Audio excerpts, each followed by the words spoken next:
Everyone, welcome back to my channel. আজ হলো গিয়ে ফ্রাইডে, মানে শুক্রবার দিন, আর আজ হলো গিয়ে কৌশিকী আমাবস্যা। তো দেখো, সকাল থেকে যেরকম নিত্যদিনের কাজ চলে, সকালে টিউশনের ব্যাচ ছিল, ব্যাচ পড়িয়ে উঠে ঘরের কাজকর্ম, রান্না বান্না চলছে। তার মাঝখানে হঠাৎ করে দিদি গেছিল ঘুরতে, এসে বলল কালীঘাট যাবি? বললাম না, পড়ানো আছে, আজকে তো হবে না। বলছে দেখ, যদি যেতে চাস 4টের সময় আমরা যাচ্ছি, যেতে পারিস। এবার ওই যে বলেছে মনের মধ্যে একটা, আর তাছাড়া কৌশিকী আমাবস্যা মানে দুদিন আগেই আমি জানতে পেরেছি, মানে দুদিন আগে না, বৃহস্পতিবার দিনই জানতে পেরেছি। আলতা পড়েছিলাম, তার জন্য না আলতা পড়ছিলাম, হঠাৎ করে একটা মানে ইয়েতে এলো, স্ক্রল করতে করতে ফোন দেখছি কৌশিকী আমাবস্যা। তাই বললাম কি বাহ, আলতা পড়ছে কৌশিকী আমাবস্যা, ভালো। তারপর কালকে রাত্রে একটা ভিডিও আমার সামনে, একজন ইউটিউবার কালীঘাট গেছে, তো খুব সুন্দর লাগছে। ওই যে মানে ইয়েটা করেছে, ফুট যে ওয়েটা করেছে, স্কাই ওয়াক যেটাকে বলে, তো স্কাই ওয়াক করেছে। ওটা দেখে না আমি মনে মনে ভাবছি কৌশিকী আমাবস্যা, বাহ একদিন ঘুরতে যাব। মানে আজকে যাব আমি বলিনি, হ্যাঁ অনেকে একদিন বলবো যে একটু ঘুরতে নিয়ে যেতে, কারণ ওই কালীঘাট এরিয়াটাই তো ছিল আমার 3-4 বছরে। তো 3 বছর তো বলতেই পারো, 3 বছর তো রেগুলারিটি যাওয়া আসা, তারপরেও যাওয়া আসা হয়েছে, যেহেতু আমার ওখানে কলেজ ছিল, আশুতোষ কলেজ, তো যাতায়াত ছিল। কিন্তু কালীঘাট মন্দিরে সত্যি বলছি আমি মায়ের দর্শন করিনি, ঠিক আছে। বহুবার মন্দিরে গেছি, ওর পাশ থেকে ঘুরে এসেছি, কিন্তু মায়ের দর্শন করিনি। আমার মা গেছে, আমাদের পরীক্ষা টরীক্ষা যাই থাকতো, মা তো যেত আমার সাথেই কলেজে, তো মা গিয়ে গিয়ে পুজো দিয়ে আসতো, এটা করতো সেটা করতো, তো আমার কখনো যাওয়া হয়নি। তো আমি ওই সবই আর কি ভাবছিলাম যে একদিন বলবো, এদিক ওদিক তো খুব যাই, তো একদিন অন্তত নিয়ে যেতে। আর আজকে প্ল্যান ছিল, আজকে যেহেতু পড়ানো ছিল বিকেলে 2টো ব্যাচ, তো আমি ভেবেছিলাম কি ওকে বলবো একটু এখানে বড় মা কালীর মন্দির আছে, একটু নিয়ে যাই, একটু পুজোটা দেখে আসবো। নিরামিষ রান্নাবান্না করেছি কালকে, যেহেতু জানতে পেরেছি। তো আজকে হঠাৎ দিদি এরকম বলাতে না মনের মধ্যে হচ্ছে যে মা চাইলো, এরকম একটা সুযোগ দিল, যাবো কি যাবো না, যাবো কি যাবো না করতে করতে, হ্যাঁ রেডি, তো চলো যাওয়া হচ্ছে।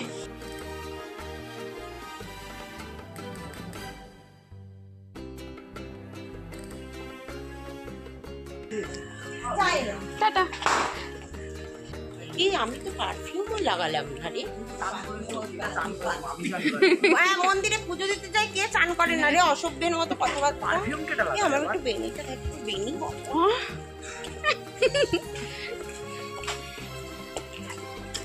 দারুণ লাগছে, জেঠিমাকেও ভালো লাগছে। জেঠিমার লুকটা পুজো পুজো লুক হয়েছে, আর আমাদেরটা একটু আলট্রা মডার্ন পুজো লুক।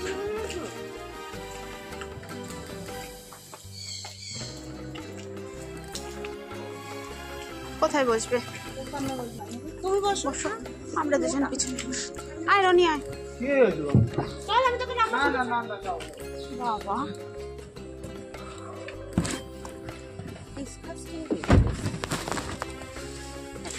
আমি দিয়ে দিচ্ছি। ও বলছে কি যে আমি একটু দক্ষিণেশ্বর যাই, বললাম দক্ষিণেশ্বর যাবি, চল তাহলে শুক্রবার দিনকে পুজো আছে, মানে কি বলে চল তাহলে। এবারে যারা যাবে না, ও হাঁপিয়ে গেছে কাজ করতে 1 সপ্তাহ 15 দিন ধরে, সে করতে করতে কেউ যাবে না। আর যখন মায়ের কাছে যাওয়ারই হলো, আমার দক্ষিণেশ্বরটা পছন্দ না রে, জানিস তো, আমারও খুব, আমার দক্ষিণেশ্বরে গিয়ে না তো শান্তি পাই না, আমার যেরকম ছিল সেই জন্য কালীঘাটে গেলে না, আর কালীঘাটের মায়ের, আমি এই প্রথম কালীঘাটের মায়ের দর্শন করতে যাচ্ছি। আমি কালীঘাটে 3.5 বছর ধরে যাতায়াত, মানে যাইনি মা, কিন্তু মন্দিরে আমি যাইনি। আমি কালীঘাটের সামনে গিয়ে, কালীঘাটের সামনে গিয়ে আড্ডা মেরে এসেছি, গল্প করে এসেছি, কিন্তু ভেতরে আমি যাইনি।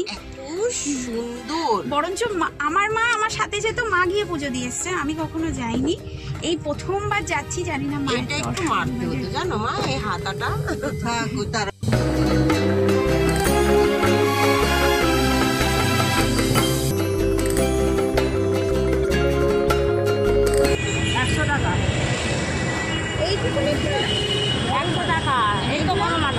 কটা আছে এখানে? 108 মালা। 108? হ্যাঁ 100 টাকা।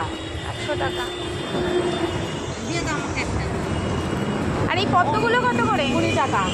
দাও তো আমাকে দিদি, আমি তোমাকে দিচ্ছি। অনলাইন করা যাবে? অনলাইন হ্যাঁ হবে, হবে। তাহলে একটু নিতে পারবে। ফুল টুলগুলো এই শোন না, হ্যাঁ এই সোজা গিয়ে এখান থেকে এই সামনের গলিটা আমার বাড়ি। আচ্ছা আসবো। হ্যাঁ কোথায়? এখন আর নেই। আচ্ছা আমরা ফুল টুলগুলো এখান থেকে নিয়ে নিলাম। জানি না ওখানে কীরকম কী ভিড় হবে না হবে, এমনি আমাদের লেট হয়ে গেছে, 5:30 বাজে। মায়ের ডাকে সাড়া দিতে ছুটে তো চলেছি, কিন্তু মা কি এত সহজে দেখা দেন? না, একদমই না। কষ্ট করলেই কেষ্ট মেলে। দেখো ঝড় বৃষ্টি তো রয়েইছেই। কলকাতা শহরে গাড়ি করে বৃষ্টির মধ্যে যেতে মজা তো লাগে, তবে যদি জ্যামে পড়ে যেতে হয় তখন কেমন লাগে? অ্যাকচুয়ালি আজকে মেট্রোর কিছু কাজের জন্য উদ্বোধনে মোদিজি আসছেন, আর প্রাইম মিনিস্টার আসছে মানে বুঝতেই পারছো কী পরিমাণ জ্যাম হতে পারে রাস্তাঘাটে। আর এই জ্যাম পেরিয়ে পৌঁছতে হচ্ছে মায়ের কাছে। আর সবথেকে ভালো লাগা কি বলো তো, বৃষ্টি ভেজা এই কলকাতা শহরকে খুব সুন্দরভাবে গাড়িতে বসে যেতে যেতে এক অন্যরকম স্বাদ গ্রহণ করা। কলকাতা শহর সবসময়ই আমার কাছে খুব প্রিয়। অন্যান্য শহরের মতো কলকাতা শহরও আস্তে আস্তে অনেক বেশি ডেভেলপড হয়ে যাচ্ছে। এই যে রাস্তা দিয়ে যেতে যেতে JW ম্যারিয়ট, ITC এগুলো দেখতে দেখতে না কেমন যেন হারিয়ে যাই। হয়তো বা কোনো একদিন এর ভেতরে বসেই বাইরের রাস্তাটাকে দেখব। এখন রাস্তা দিয়ে যেতে যেতে এগুলোকেই দেখতে থাকি। চলো মায়ের কাছে পৌঁছানো যাক এগুলো দেখতে দেখতে। আর ওখানে গিয়ে ঠিক কী কাণ্ডটা ঘটলো সেটা অবশ্যই দেখো। আর তোমাদের যদি ভিডিওটা ভালো লাগে, যারা ভিজিট করছো তারা অবশ্যই একটা লাইক দিও, সাবস্ক্রাইব করে দিও, তাহলে ভালো লাগার বৃত্তিটা আরও বেড়ে যাবে। জানো তো অনেকটা সাপোর্ট পাওয়া যায় তোমাদের ভালোবাসা দেখলে। আমার প্রচুর প্রচুর ভিউয়ার্সরা রয়েছে যারা অনেক ভালোবাসা দেয়, আরও ভালোবাসা তোমাদের থেকে পেতে চাই। চলো দেখতে দেখতে চলে এলাম আলোতে মোড়ানো মায়ের মন্দির। ওয়াও, খুব সুন্দর করে সাজিয়েছে জানো তো চারপাশটা, প্রচুর আলো। তো চলো যাওয়া যাক মায়ের মন্দিরে। যতটুকু পেরেছি তোমাদের জন্য ভিডিও করতে সবটাই আমি চেষ্টা করেছি সুন্দরভাবে সাজিয়ে তুলতে এই ভিডিওর মাধ্যমে। বাড়ি আচ্ছা, মমতা ব্যানার্জি 9 বাজে এই পৌঁছালাম মায়ের মন্দিরের সামনে, গাড়ি পার্কিং করা হলো। এবার যাচ্ছি পুজো দিতে, দেখা যাক কতক্ষণে পুজো কমপ্লিট হয়। আর গল্প গুজব করতে করতে, আর আজকে এত ভিড় ছিল যেহেতু মোদিজি এসছেন, তো প্রচণ্ড পরিমাণে ভিড় ছিল।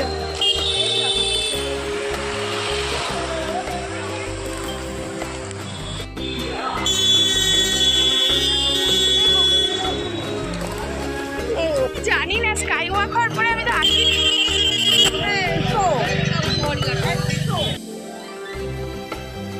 এই স্কাই ওয়াক হওয়ার পরে এই প্রথমবার আমি এলাম। তো এসে না কিছুই বুঝতে পারছি না ঠিক কোন জায়গা থেকে মন্দিরে ঢুকবো, কীরকম কী হয়েছে না হয়েছে।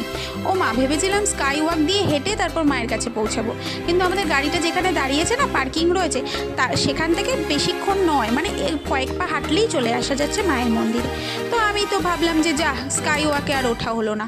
আমি তো জেঠিমাকে প্রথমে ডিরেকশন দেখাচ্ছিলাম এই স্কাই ওয়াক দিয়ে ওই পাশে যেতে হবে, তারপর একজন বললো না মন্দিরটা ঠিক এই পাশে। তো চলো মন্দিরের কাছে একদম চলে এসেছি। আর এখানে আমরা পেয়ে গেছি একজন ভালো পুরোহিতকে, যে ভেতরে একদম আমাদেরকে সুন্দরভাবে পুজো দিয়ে নিয়ে আসবে।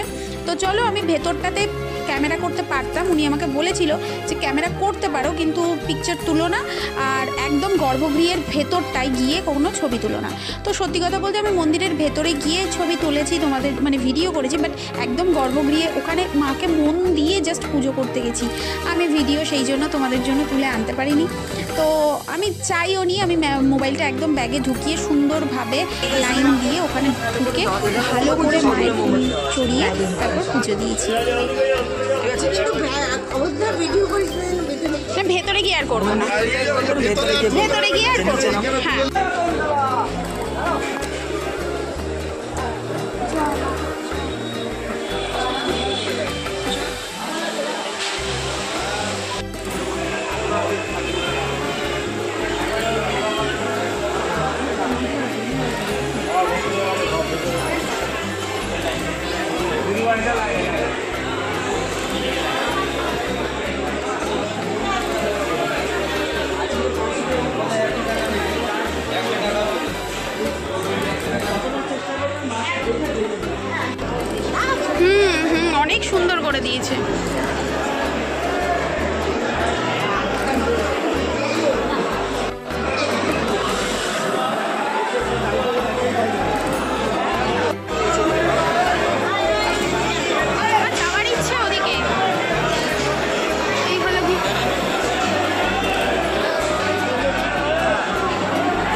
ভেতরে মন্দিরের গর্ভগৃহে গিয়ে অনেকক্ষণ দাঁড়াতে হয়েছিল, কারণ স্পেশাল কিছু ভিআইপি পার্সন ছিল, তাদের পুজো ছিল।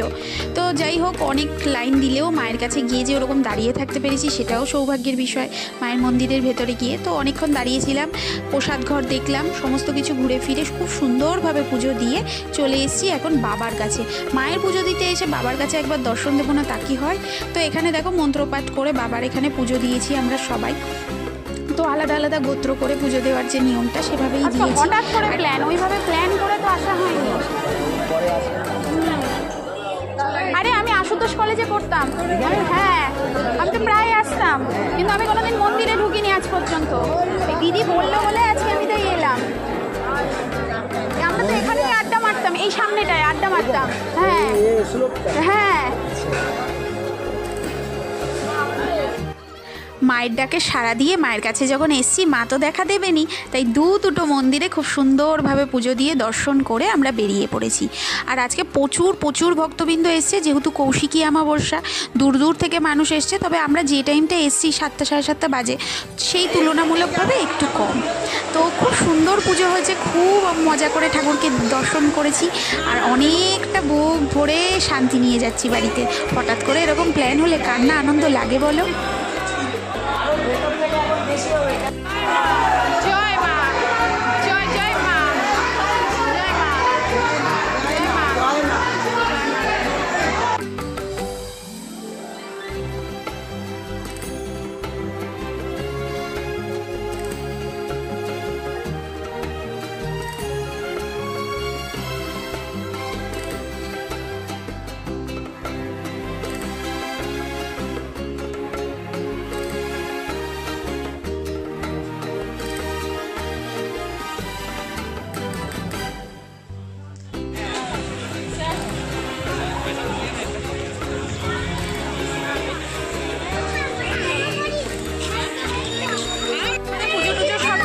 হলো, খুব ভালো দর্শন হয়েছে। একটু লেট হলো কারণ মমতা ব্যানার্জির লোকজন এসেছিল, সেটা তো হয়েইছে। তাছাড়া মমতা ব্যানার্জির লোকজন এসেছিল বলে আরেকটু বেশি লেট হতো।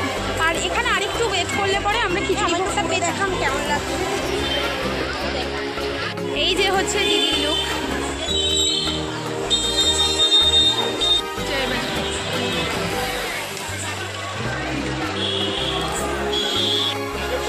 হয়ে গেল সমস্ত কিছু, একটু ফটো টটো তুললাম। আর দারুণ পুজো দিয়েছি, মানে একদম সামনে থেকে মালা টালা ছুঁয়ে দিল দিদিকে আমাকে। তো নিয়ে নিয়েছি প্রসাদ, দিদি আরও প্রসাদ নেবে। এখন গাড়ি দাঁড়ানো রয়েছে। দেখো একটা দারুণ জিনিস তোমাদেরকে দেখাই, দারুণ লাগছে কিন্তু স্কাইওয়েটা। আমি সেই জন্য আর কিছু বলি। অবশ্যই কেউ বিয়ে করে না, অমাবস্যার মধ্যে বিয়ে টিয়ে করে অনেকে বিয়ে দেখলাম আমরা এখানে। গাড়ি পুজো, অ্যাম্বুলেন্স পুজো হয়েছে, বিভিন্ন রকম দেখছি। জেঠিমা হয়েছে অমাবস্যায় বিয়ে করতে নেই, এবারে প্রেম করেছে, মন্দিরে সিঁদুর তুলে নিয়েছে। আর কোন দিন অমাবস্যা পূর্ণিমা ওগুলো আর দেখার দরকার নেই।